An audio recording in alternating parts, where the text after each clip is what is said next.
Hi everyone. Thank you so much for joining us. My name is Sophia Diaz, and I'm the global coordinator here at college and graduate students in AI governance. Some quick housekeeping. We are recording this, so please keep your mics muted and hold your questions for the end. We will be having a Q&A at around like 4:45. But for right now, I just want you all to get comfortable, forget about everything else, and focus in on the conversation. If you've been paying attention to what's been happening in marketing right now, you know that we've been living through something unprecedented. It seems like everyone is talking about AI like it's just arrived. But in the marketing industry, the marketing industry has quietly been using AI for years. It's been making decisions about what you see, what you buy, and how companies understand you, long before ChatGPT made headlines. But here's what's interesting.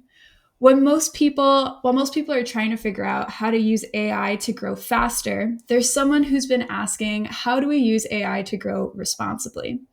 And today we're sitting down with the one and only Nicole Alexander, who spent years making marketing decisions that affected millions, if not billions, of people across the industry.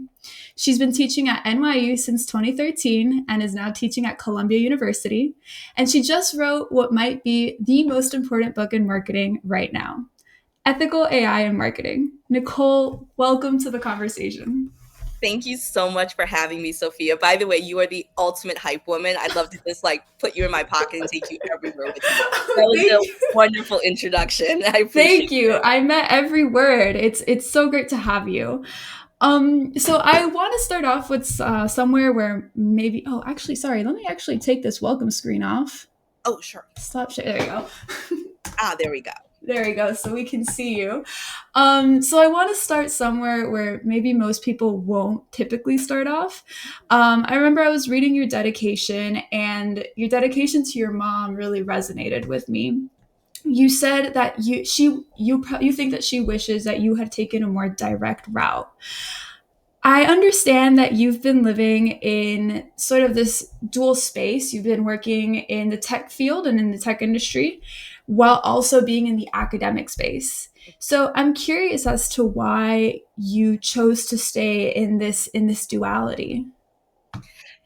Yeah, that's a wonderful question. Also, thanks for catching the dedication. I feel like no one actually reads the dedication in books normally, so that's quite nice to see. I think for me, I've never sort of seen academia and industry as separate tracks. They've Mm. always sort of informed one another in my career. So teaching allows me to sort of allows me to pause, allows me to interrogate my assumptions and sort of explore sort of the ideas that are happening in more of a reflective space.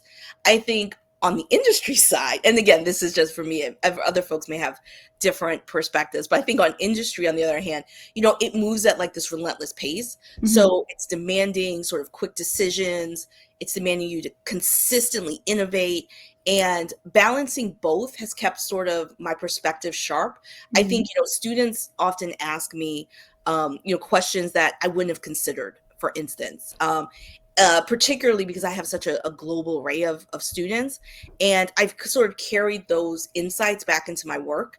Meanwhile, being in boardrooms and being part of like executive leadership also gave me sort of a front row seat to see how decisions are actually made Mhm. versus what you learn in your MBA, right? You Right. learn one thing and then you get into an executive room and you're like, oh, this maybe not as democratic as I thought this was going to be, or they're not asking for everyone's opinion, even though you have a seat at the table. So Mhm. it kind of gave me, it shaped the sort of the decisions, the way that I made decisions, the way that I invited my team to make decisions, and the way that we interact with consumers from a marketing perspective. So I think, staying in both worlds kind of kept me grounded, and it Mm. prevented me from being or becoming like too theoretical on one hand and too reactive on the other. Right, right. No, that makes perfect sense. And that's amazing. I feel like most people feel like they think that they need to choose one or the other, Mhm. but you're proving to us today that you can do both and you can kind of do everything, right? I want to ask, Were there any questions, specific questions that stood out that students asked you that shaped what you added in this book? Definitely. I think, you know, I think students tend to ask sort of very unvarnished, right, human questions. No, and I absolutely love it, and that's why I say sometimes you get too caught up, when you're in an industry or when you're at an organization. That's why folks in companies that have been there so long, they use all these acronyms, Mm, and it becomes second nature. So it's hard to get perspective. But I mm, think students come with these unvarnished questions, things like, you know if I know that this ad was, generated by AI, like does that change the way I should feel about a brand?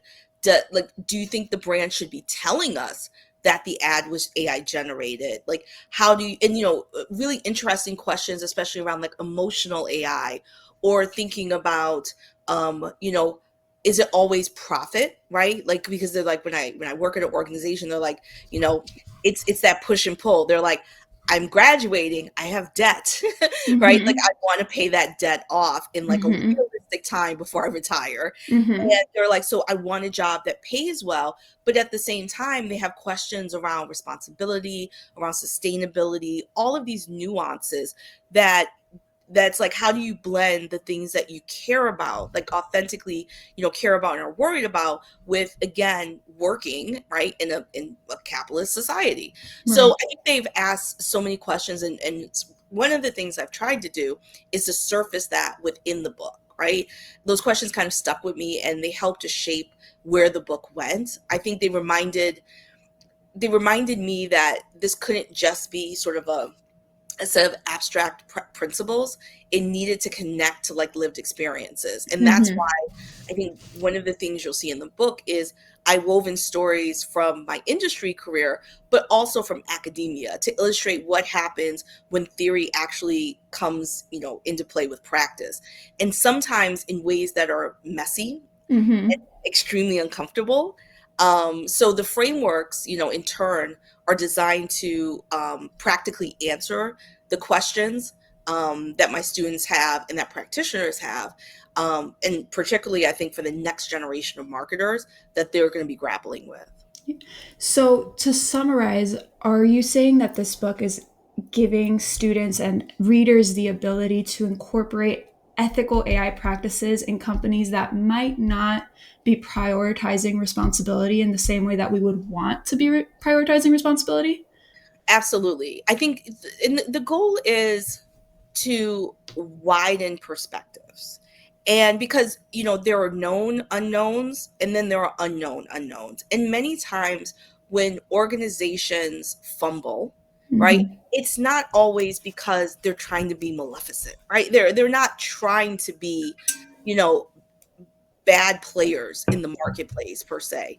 I think many times it's because they don't know where to start. And mind you, that's not an excuse, right? I mean, these are also, we're talking about organizations, right? Mm-hmm. Multi-billion dollar to SMBs.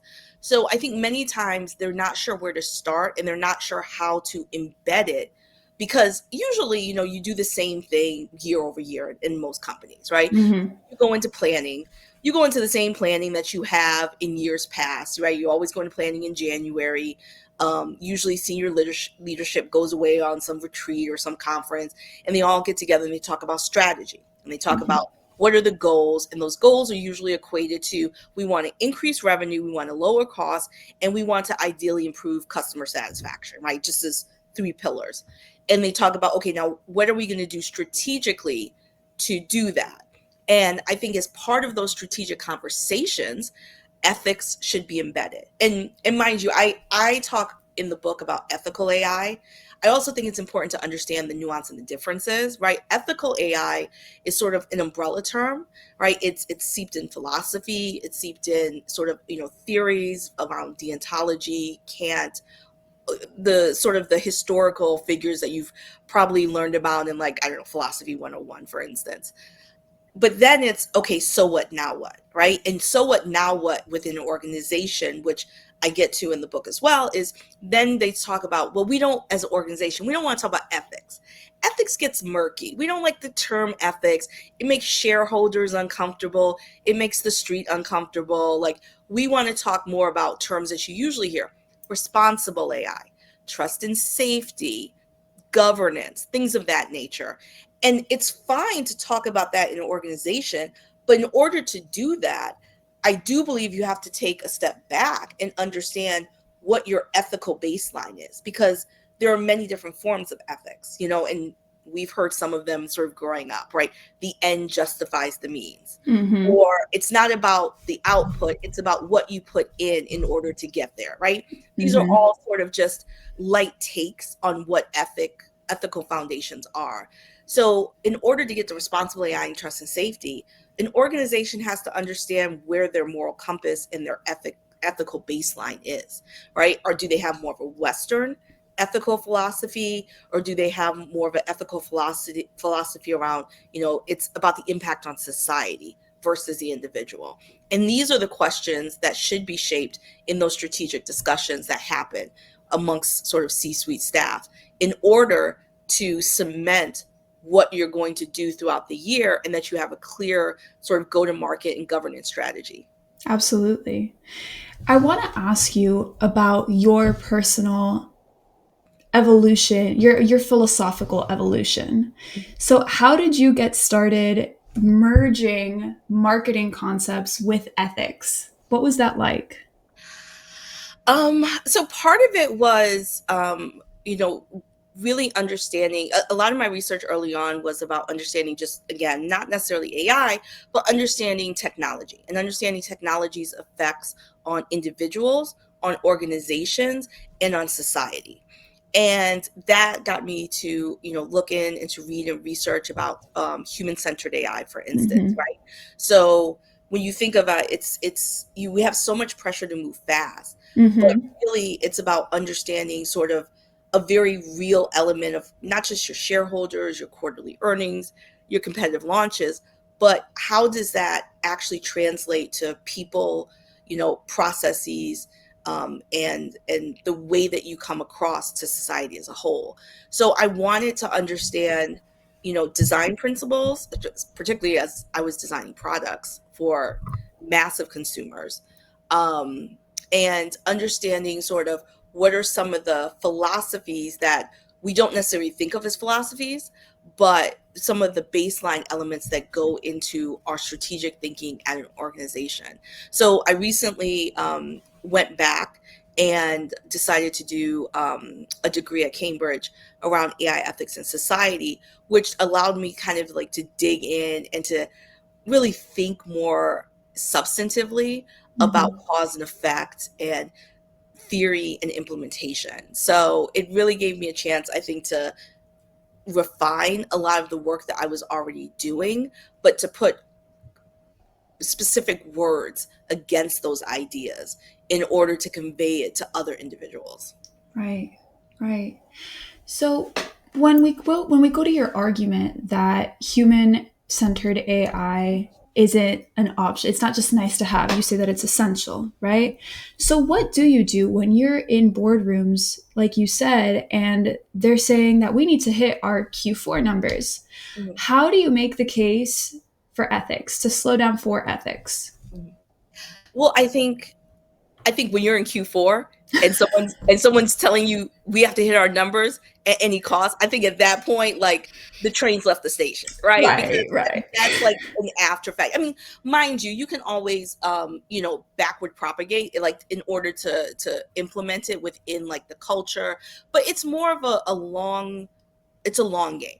It's Right. about really sitting down, I think, strategically, and saying, okay, moving forward, this is what we're going to prioritize. Mm, And if we prioritize ethics or responsible AI, whatever term they want to use, then what's the halo effect across all of the other elements within our organization that this is going to touch?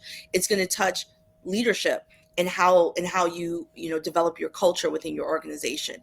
It's going to touch your product. It's going to touch your if you have a data lake or a database, it's going to touch how you hold data, accrue data, utilize data. It's also going to touch the agencies, for instance, that you oversee from a marketing perspective. So one of the things folks have asked me, like, oh, why did you focus this on marketing outside of the fact that marketing is my focal point? It's really because when folks think about AI, they think about the CTO or the technical support. Mm-hmm. And they're like, oh, that's who is spending on AI. And ironically, marketers spend billions of dollars with AI. And it's in a myriad of different ways. It's within the organization internally, we procure a myriad of different systems, right? Contently, Adobe Firefly, Salesforce, all of these that have AI built into it. We Mm-hmm. also, maybe if we're overseeing the MarTech stack, we oversee the building of MarTech, which have AI embedded in models, etc. We might oversee the data analytics team and data scientists. Externally, we oversee massive campaigns if you're at the enterprise. So everything from brand awareness to market research through to how you advertise through programmatic, a myriad of different things. All of that has AI embedded in it. So there's such a massive footprint for how marketers develop insights, how we use insights, and how we then cascade those ideas and those structures to the masses.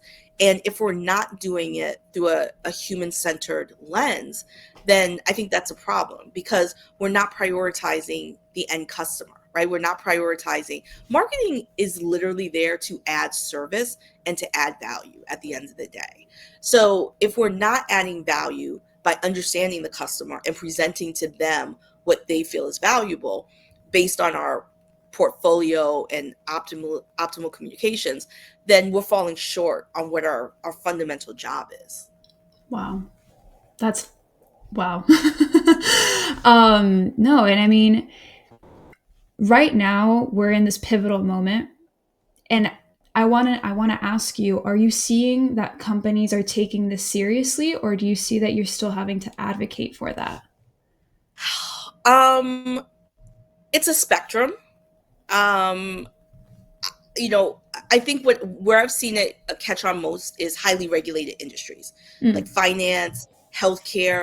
They're a bit ahead because again, they're used to being so regulated that to a certain extent, I would argue that they um, take a more proactive and more aggressive baseline approach to Mm. what they should be doing, right? So investing in governance boards, audit trails, external reviews, things of that nature. But in many companies, I think ethical AI, or even more palpably like governance, right, still comes after the fact, right, as more of damage control, right. Sure. And I often encourage leaders to treat governance as infrastructure and not insurance, right? So if you do it right, it's not a drag on your innovation. It actually clears the path for responsible risk taking. So without it, you get things like fragmentation, marketing goes one way, legal goes another, data science is off doing its own thing. And that's where I think the biggest risk end up happening. So what's often missing is embedding sort of these ethical AI frameworks into the planning cycle, which I touched on before. Hmm. And at the start of each year, right, when executives are setting strategy during offsites and planning sessions, governance and these ethical frameworks need to be built into sort of the core design principles, like a feedback loop, right? And this means not only sort of setting growth and innovation goals, but also establishing like what are your ethical guardrails, right? What's your oversight processes? What's your accountability structure that will keep these goals on track?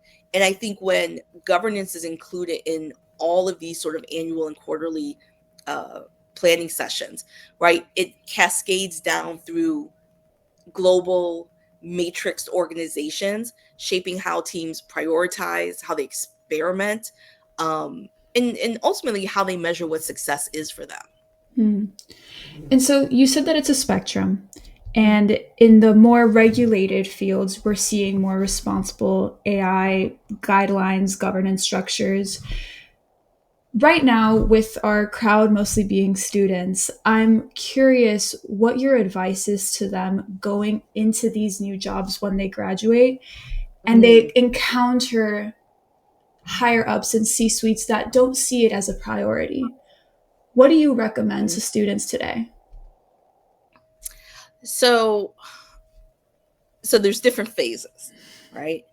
The first phase is like your interview process, right? And if Mm-hmm. you're interviewing for the company, you want to get the job, right? Right. And so let's start there, and then I'll talk a little bit about after you've gotten the job. So, Okay. it's there's a saying, right? You secure the bag first, right? So, I think first it's important to understand that like ethical AI, the umbrella is as I mentioned before, a philosophical term, right? Right. So when you're talking to organizations, let's say in an interview process, you're gonna number one want to use the right terminology. So first and foremost, I would recommend going into their site, going into understanding like what do they use? Do they have a team called trust and safety? Do they have a team that's just governance, or do they use responsible AI? Whatever their terminology is, try and use that similar terminology so you're not trying to like rewire the way that they think. Right. But I think second is to recognize that many companies don't, again, talk ethics directly, right? Um, and because of that, as you are speaking with someone, I think that means that you may not always sort of get direct questions on ethics or responsibility. And that's where your preparation comes in, right? You want to weave ethics in to your answers, right? Even when it isn't being asked outright. So if you're describing like a project, right? Talk about the trade offs that you weighed between personalization and privacy, for instance. If you're explaining your problem solving, right? Show how you balance innovation with accountability, right? So tell a story, but Mm. add in that layer of the idea that you understand that responsibility should be at the forefront of how you're weighing overall metrics, right? I think ultimately ethics should come across as part of like your professional ethos or backbone and not like a separate add-on, right? So demonstrating that you're conscientious of the tensions, right? Speed versus safety, personalization versus privacy, innovation versus oversight, and that you know how to navigate them. I think that will set a lot of interviewees apart. Mm. And let's say you do that. You've rocked the interview, you've gotten the offer, You've you're got the in the bag. exactly. You've secured the bag and Yeah. you're in the organization, right? That when you get into an organization, that is not the time to be quiet, right? That's the time to really understand, okay, and ask questions. I think the great thing about coming into an organization fresh is that even if you know the answer to something because you heard it said in a meeting, you still get to ask questions, and those questions probe other people within the organization, within the meeting, to really think about how they should answer you, right? So if for instance you get into the company, you're like, oh, they don't have an a responsible AI toolkit, right? Um, you might want to ask in like an all hands meeting or stand up or to your manager, like, so just so I understand, we have a lot of customer interactions. Maybe you're working in like the overseeing like customer relations call center. What's our responsible AI framework? Because I see that we have scripts that come up, generated by AI. Like, is that information coming from past customer relationships? Is it coming from a CRM system? How are we making sure X, Y, and Z? And asking those probing questions, I think, will raise the conversation to, well, why don't, just out of curiosity, then why don't we have like a responsible AI framework? Or why don't we have like a toolkit around how we use AI, the same across multiple departments? So early on, I think, is when those questions are asked very, very easily, especially being new, and challenging some of the assumptions that a Mm. lot of companies, I think, have. Because again, a lot of, you might be asking someone that's been in an organization for like 15, 20 years, right? And before the advent of AI. So a lot of this isn't necessarily, trying to be provocative. It's really authentically asking, like, maybe they didn't know. Maybe they Mm-hmm. haven't thought about it. Maybe leadership hasn't been proactive about, implementing this. So asking those questions, I think, is really important. And then, getting people together that are like-minded to also advocate for more responsible use within their departments. Right. No, that's amazing advice, and it's sort of like you're planting the seed for it to flourish in the future and hopefully a near future, right? Exactly. Exactly. Yeah. So, would you be? What would you? Excuse me. Sorry. Would you be willing to walk us through your PACT framework or PACT PACT Yes. framework, and provide us with like a real world example where it worked? Yeah, absolutely. So PACT is the pretty much the one of the frameworks that I provide in the book. I mean, there is a myriad of different ethical frameworks, and I always encourage people to look at multiple ones. So the PACT framework, which stands for personalization, accountability, contextual sensitivity, and trust, actually grew out of Luciano Floridi's foundational work in information ethics, which again from he was a philosopher, so which emphasizes sort of responsibility and the broader social consequences of technology. So I wanted to adapt it for it to be, for those sort of philosophical underpinnings, but make it into something that marketers could actually use on a day-to-day basis, whether they're in a startup or, I don't know, at a global enterprise. So when we think about personalization, we ask the question, are we delivering relevance in a way that also respects consumer privacy? All right, that's a very just high level element of it. When we think about accountability, you ask questions around, who is responsible if something goes wrong, and how do we ensure oversight? And accountability, I try and make the nuance in the book. Accountability isn't about who do we blame if something goes wrong, right? Because we know who to blame. It's really about who's responsible and accountable in order to make changes, right? So it needs to be someone that's senior enough that holds accountability, but also has a voice to change whatever the broken system is. Mm-hmm. When we look at contextual sensitivity, it's more of, are we aware of cultural or real-time dynamics that could alter how, just for example, a campaign is received, right? So it's that balance of, going global, but also making sure that there's local sensitivity, nuance, and contextualization.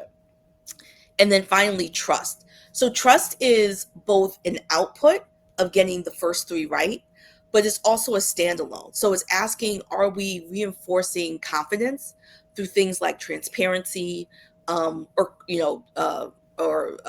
making sure that individuals have been introduced to something that's clear, that's succinct, that they can digest in layman's terms. So I think one example, which I have a case for in the book, is with Adobe, for instance, to actually talk about how it comes to life. So um, Adobe's made like very deliberate choices to embed accountability and trust into how they deploy AI across their creative cloud, and their marketing tools. So, for instance, they have developed content credentials, which was an initiative that they ended up co-partnering with a myriad of other organizations as well. And it's an initiative that creates sort of transparency about when AI is used in generating or modifying creative assets. So it's that kind of like move that goes beyond compliance to Mm-hmm. actually being embedded into the product to show consumers and creators that the company actually values openness and responsibility, lineage tracking, things of that nature. So it's exactly the kind of sort of action that PACT is meant to guide. So turning sort of abstract ethics into actionable practices that build things like loyalty and long-term value. Right.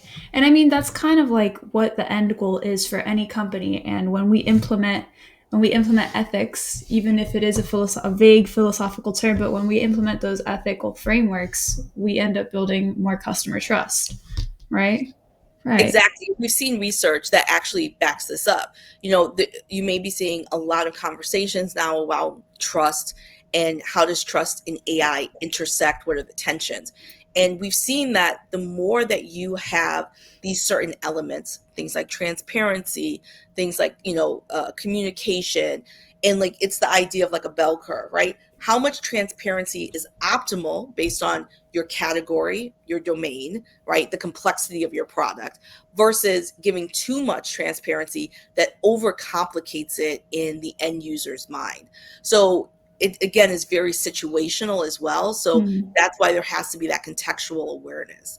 I think that as we start to look at, and I talk a little bit about in the book, like as we look at Gen Z and Gen Alpha, right, they're coming up to be, they have very different mindsets about what trust is for them and how you secure and retain trust in the long term, especially when it comes to organizations and products.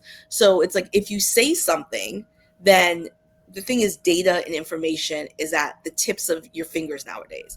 So for the most part, you can look up to see if a company claims something that's fundamentally untrue. Mm. And those are sort of the areas where it's like, well, no, we take responsibility seriously. We don't, I don't know, we anonymize all of our customer data, and we don't do um, uh, particular retargeting across, I don't know, X, Y, and Z. And then next thing you know, there's a news article from AP that's like, yes, they do.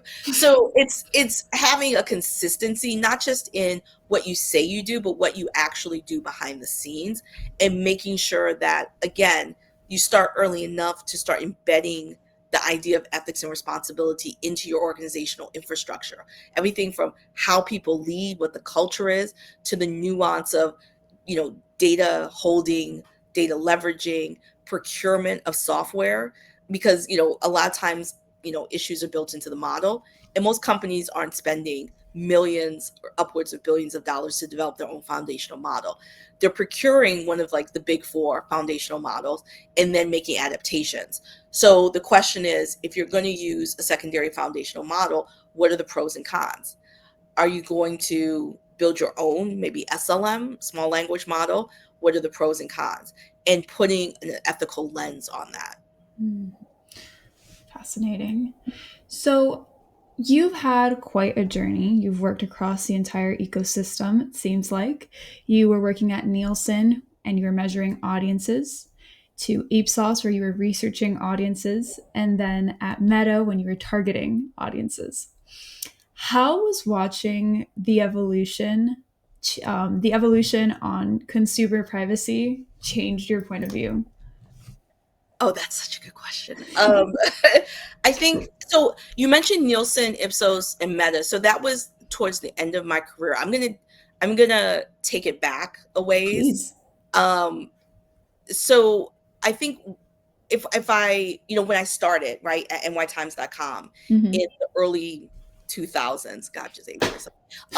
We were just like sort of beginning to explore what it meant to use data in digital journalism and advertising. So, my CMO at the time, Craig Calder, he developed, things like surround sessions, right, where an advertiser could like easily essentially follow a reader across the site, right? And it felt extremely innovative. Well, it was very innovative at the time, Yeah. right? Even cutting edge to argue, right? Yeah. But in retrospect, it was one of the first signals for me that, how deeply data can blur the line between sort of a user experience and commercial interest, right? Hmm. And the questions then were more about, innovation than restraint, right? How far could we go rather than how far should we go, right? So Mm. that's early on. Hmm. Fast forward to, Nielsen, especially because my second jaunt at Nielsen was working in China. So I was leading innovation for Greater China.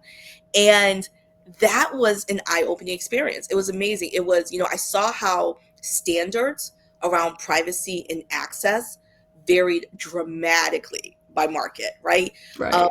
there were situations where like the granularity of consumer data available, like in the market, not at Nielsen specifically, but in the market, like especially when we went to do partnerships with telecom providers, et cetera, absolutely floored me. It made me question why that level of access was permissible in one context and tightly restricted in another context, right? So I think that contrast made me much more attuned to like the cultural and regulatory dimensions of data ethics, and what feels acceptable in one environment may be considered invasive in another environment. Then again, moving, next stage to Ipsos back here in the US, right?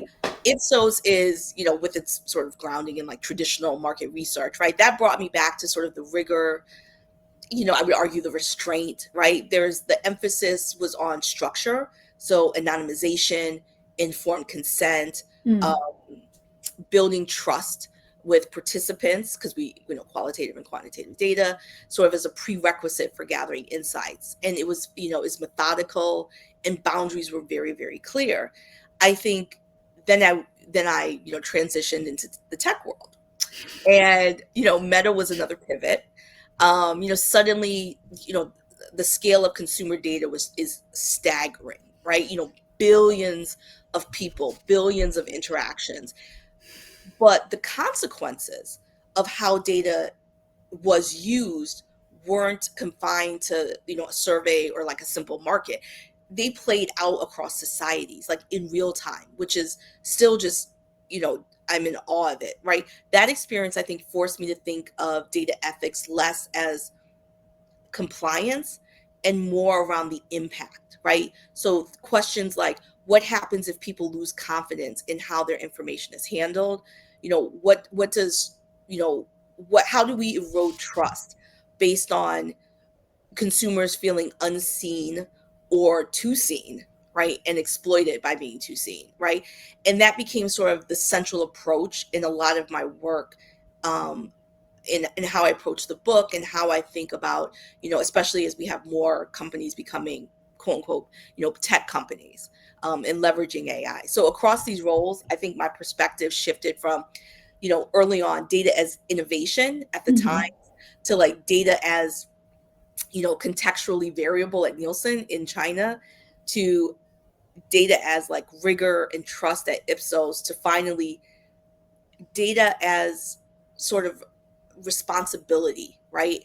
At a global scale at Meta. So I think that journey fundamentally changed how I think about privacy and ethics, and making it less as a checklist and more of like about the core design, the principle for any company that wants to actually sustain, long-term consumer confidence and trust. And what are those principles exactly? So I go back to, and they'll be a bit different for every organization, but if Right.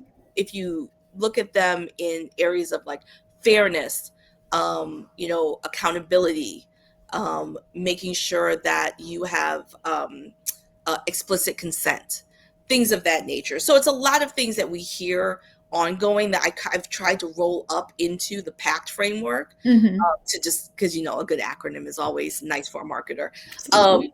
but it has those underlying elements with impact. It's really thinking, especially the contextual sensitivity part, right? Mhm. Because as you saw, in an organization like Meta, right, having something as small, again, perceived small, as Meta is translated, for instance, the site is translated in 33 languages, right, globally, because pretty much almost every country has access to Facebook, for instance. And so a lot of that is done through now automation, AI, right, for the Mhm. most part. But there are several languages that are still very difficult to 100% translate via AI. So there are humans in the mix that go through and just kind of spot check and do like a post transcription check. The problem with that, though, is for the languages that it's not translated into, or it's not translated well, we've seen that there have been massive issues in how, you know, how it's taken on the ground. So there's been issues in Southeast Asia over the years. There's been issues across the African continent. And we've seen a lot of times where there's mistrust in what people are saying, how it's being translated, and what's available and what's not available, right? So some things are blocked, for instance. certain countries. So a lot of that ends up having massive tolls on society, on groups of individuals within that particular society. And those are the things that it's difficult to think about, because especially when you're operating in a global scale, but it is important because at the end of the day, on the other side for consumers, it's someone's real life, or it's, a group of individuals, and you have to think about how this actually scales and how it rolls out both locally and globally. I mean, it's a huge responsibility when you think about it in that perspective and in that light. It's massive. It is absolutely massive. I mean, especially when you think of an organization, if you build a tech company, right? You don't think that translation is going to be such a big hurdle, right? Along with all the other big hurdles, right? Right. So much nuance that you really need to think about how do you show up and how do you present within massive markets, but also in smaller markets, if Right. you're going to choose to be there. Right. Wow. So I want to be mindful of the time. My mind is blown right now. And before we open it up to our audience, I want to give you the opportunity to dispel any myth that there might be in marketing or in ethical AI marketing. Are there any myths that you'd like to dispel? There's so many. Let's see. I would say I think the biggest one within for practitioners, I think the myth I'd like to challenge is, especially as because I think mostly students, like post grads, like as you go into careers, you know, there's this concept that ethical or responsible AI slows things down, and in reality, it's the opposite, right? Building ethics into your work early helps you to avoid really costly mistakes. Whether that's a compliance issue, whether it's reputational damage or consumer backlash, right? I think Mm-hmm. more importantly, it also accelerates trust, right? When done right. And trust is what gets people to adopt new tools, platforms, new products, outside of just maybe, trial, it actually can get them to use it on repeat. So Right. this is especially true, again, as I mentioned, for like Gen Z and Gen Alpha. Early research has suggested that they see transparency, accountability, and responsibility as a baseline at the end of the day, right? So they're growing up with, I would argue, a sharper awareness of how digital systems, um, shape sort of their lives on an ongoing basis, whether it's questions of bias, misinformation, privacy, and they're quicker to call out the brands that don't align with those values. I mean, bless their hearts, I love it. So I think that doesn't mean that like every individual will hold companies accountable in the same way, but as a generational trend, the demand for more responsible technology is becoming stronger and stronger. So don't see ethics as something like to add on after the fact, right? See it as part of like how you design from day one. And it's what allows you as emerging leaders to move quickly in the right direction Mm. while meeting the expectations of the generations who will be your employees, your customers, and your critics. So Mm. I love that. Love that. I mean, it builds loyalty, and I mean, as a Gen Z myself, I'm proud of the generation that holds brands accountable. Well, Nicole, first of all, thank you so much. That was the conversation that I was hoping for, and it actually exceeded my expectations. So thank you very much. I want to open it up now to our public. If anyone would like to ask any questions, feel free to drop it in the chat, or feel free to unmute yourself as well.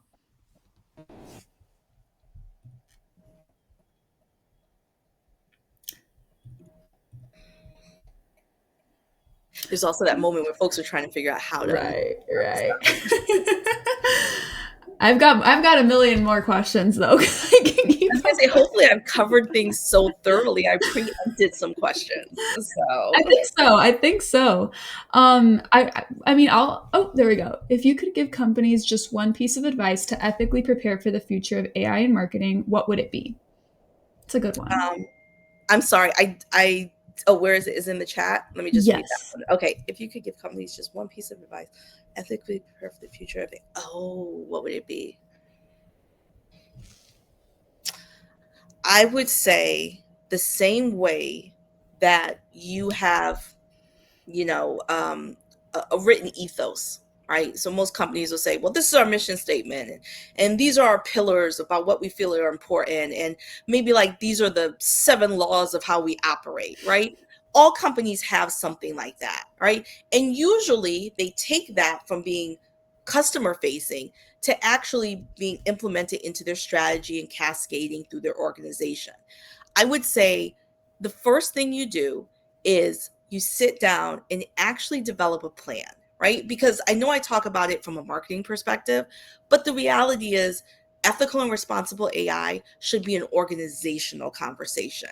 I mean, CMOs can lead the way because we hold massive purse strings, but organically, it should be a larger conversation. So I would say the first thing you do is you add it as a measurable responsibility at the C suite level.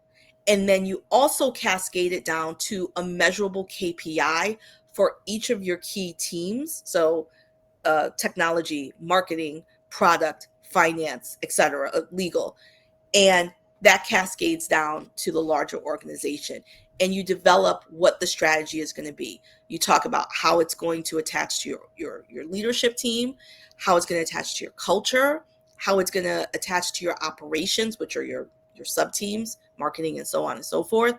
And you measure it, because at the end of the day, if you're not measuring what responsible AI looks like, if you don't have principles or framework that someone can go back and look up and adhere to, then it's smoke and mirrors.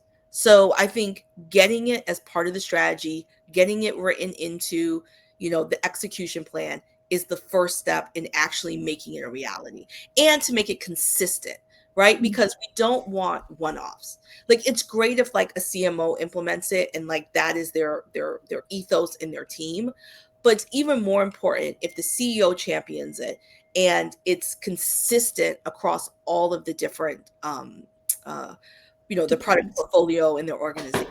So Right. that's, I would say, yeah, implementing it, getting it in writing, and bringing it into the strategy. That's great. Well, we seem to have gotten more questions. We have one from Vicky. Do you think there should be ethical limits on the size or complexity of AI models in order to reduce carbon emissions? That's a good one. That's a good one. So I will be honest with you. I am never prepared for this question. I am not great when it comes to like carbon emissions, et cetera, and like the amount of data or amount of electricity and water that the data centers are taking up. I mean, I have colleagues and friends that can tell you as of 2025, X amount of water has been used. But I do think that there should be there should be a maximum for I'm going to use a country level example. I do feel that countries should set overall maximums for how organizations within their boundaries, how much natural resources they're able to utilize in order to build and continue operating, right? Because Mm. there's two elements. There's the initial build of the model, right? And then there's the ongoing compute. So even like, OpenAI has said, "Oh, we have like models galore sitting on the shelf. We just don't have the compute to actually roll them out," right? And mind you, they're using a massive amount of compute. So there absolutely should be, I think there should be two levels. I think that because you can only depend on government oversight so much. I think Right. there should be controls at the government level about what, from a sustainability perspective, right? Hmm. And assuming they're part of the UN's goal targets, like how much as a collective the country will allow for corporations to utilize.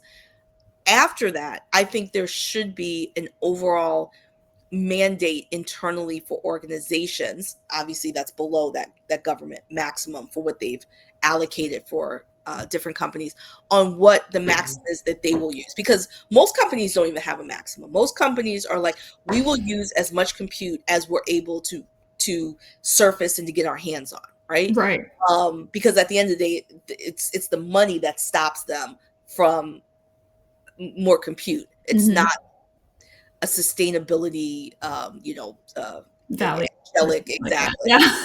So I think yes, I think most organizations need to have, as part of their mission statement and their actual operations, about what the maximum is that they're willing to leverage when it comes to compute.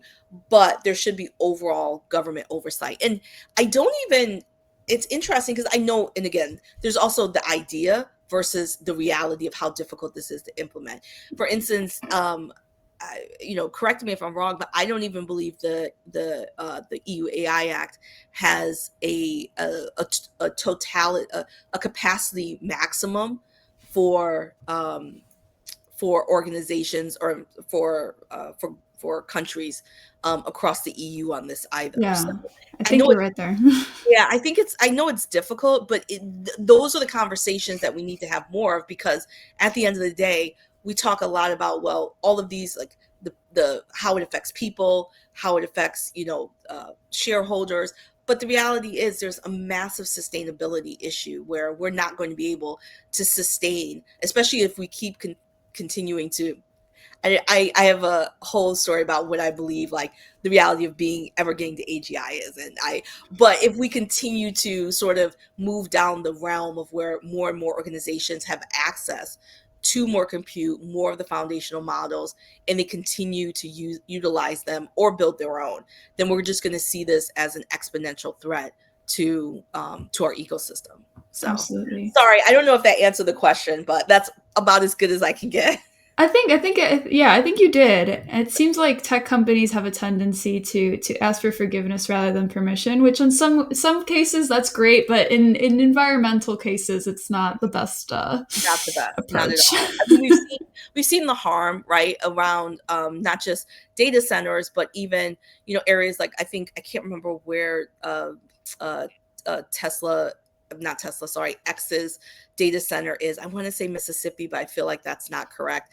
But we've already seen, like, the local community there, the amount of, number one, water that they're using, when water is already a very fragile, resource in this Mhm. particular community, and this community is of a lower socioeconomic status, that they've already been found to have gone outside of the constraints that were put on them for opening the plant, for, I don't know, whatever the state is, and they've continued to exploit the natural resources. They've gone above and beyond sort of the maximum allowance, and no one stopped them. Right. So, I mean, yeah. It's hopefully we can get some students to change that, right? Exactly. Um, so we have a question from Mary, and she also says it's a XAI data center in Memphis. Yeah, I thought it was the one in Oh, Tennessee. Memphis, thank you. Yeah, That's it. Yes, I couldn't remember where they were at. Yeah, but they've been like so much. they've There's been just doing so much grassroots available. initiatives to boycott, Yeah, etc. But at the same time, they're continuing to use up massive reserves of water. So, yeah, it's worrisome. But we have a question from Mary. We have two more questions. So, you mentioned that companies need to know their ethical philosophies. How can individuals do the same? oh, I love that. So I think there's a couple of different ways, right? To just sit down and read and explore, right? What are the different elements of ethics? I tried not to go into like this ethical treatise in the book, so I give like a very light sort of 101 on what different ethical philosophies are from a myriad of different philosophers at the start of the book. But there's also like really straightforward sort of without having to go in and read Kant or like read the history of deontology. There's like very simple sort of over um high level elements of different philosophies of ethics online that you can find, and like just intro to ethics, to understand sort of what your particular framing is. And a lot of times, because again, ethics is usually based on where you've grown up, what society you've lived in. Usually your ethical framing is very similar to those societies. So again, like things like, it's about the individual and individual prosperity over, as the primary element, or it's about community at the end, like first and foremost. So if I ensure that I'm a good person in society, then that means that I'm a good person individually as like a second element. So there's a lot of different, ways that you can look at ethics. I will say I believe optimally for ethics, I believe that there's an ideal intersection between different ethical philosophies, because in certain circumstances, the end may justify the means, right? Hmm. There's like this quintessential uh, thought process in philosophy of like the trolley problem. So Hmm. like if a trolley is like going down the street and it's out of control, and there's only two options, it's to hit an elderly woman or to hit a young 20 something year old man. Which one should the trolley hit, right? Horrible scenario either way you look at it, right? And I'm like, why are you asking? But those are the kind of very odd questions that philosophy asks. And Yeah. really and it's not necessarily to get you to the answer, it's to get you to dissect your thought process as you approach an answer, and how you look at a myriad of different elements in order to get there. So I do think that it's really interesting, especially for folks that weren't trained in philosophy or ethics and in those areas, to read up on it. I find it extremely interesting personally. I've talked to other folks that have been trained in the area, and they're like, oh, and they'll go really deep and into. And I'm like, okay, I'm not that, not that subsurface. But I think there's a lot of interesting stories, and one of the things you'll begin to do is you'll start to think about it more at the forefront of how you process questions, or how you process maybe what's happening in the news, or a particular problem that you have to solve. And you'll start going through sort of this ethical sort of treatise on, well, what if this and what if this, in order to get to whatever your output is. So Mm. it's quite interesting, I think.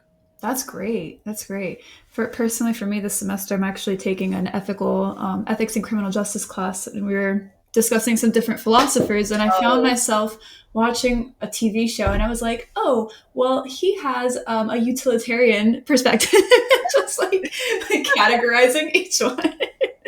I love that. I love Once you start, it's great to just sort of like apply that everywhere you go. It's a great advice there.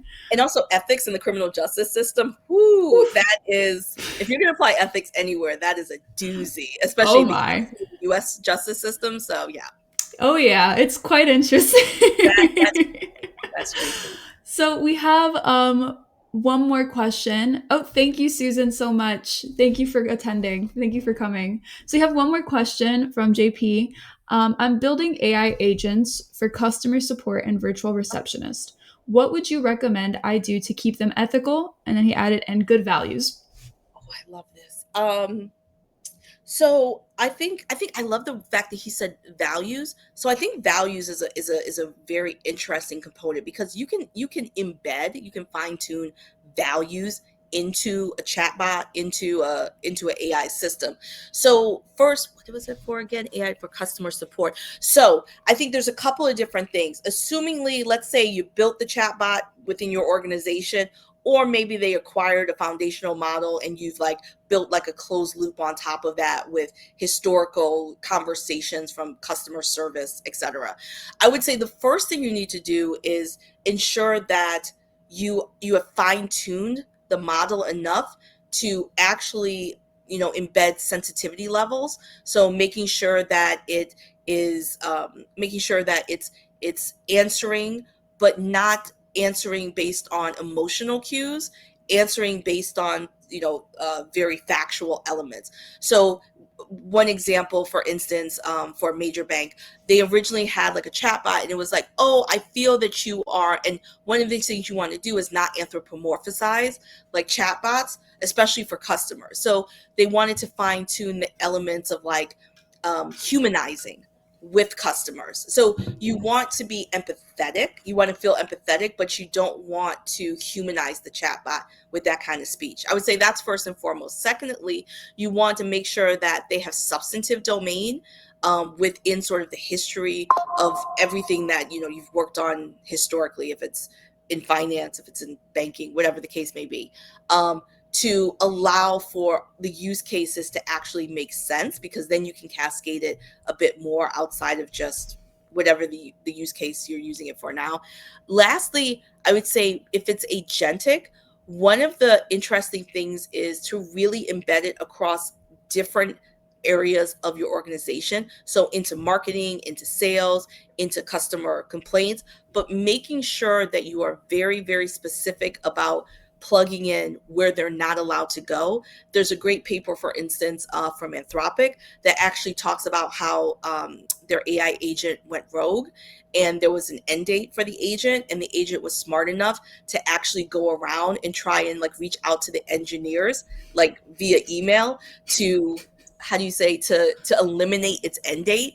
So it pretty much Wow. leveraged self-preservation to a Yeah. certain extent. And again, this is, we put those traits are very human, right? But again, like survival isn't necessarily just a human trait, right? It's a general trait of I don't want to go into extinction, which then we can add into AI systems that we develop. So it was shown, and it's a great paper. I wish I had it handy. I would put it in the chat, but you should be able to see it. It's from Anthropic, and it goes through all the ways from a technical perspective that it would then suggest this not happening to you. So those are just a couple ideas offhand. I know that we're over time though. Yes, yes, yes.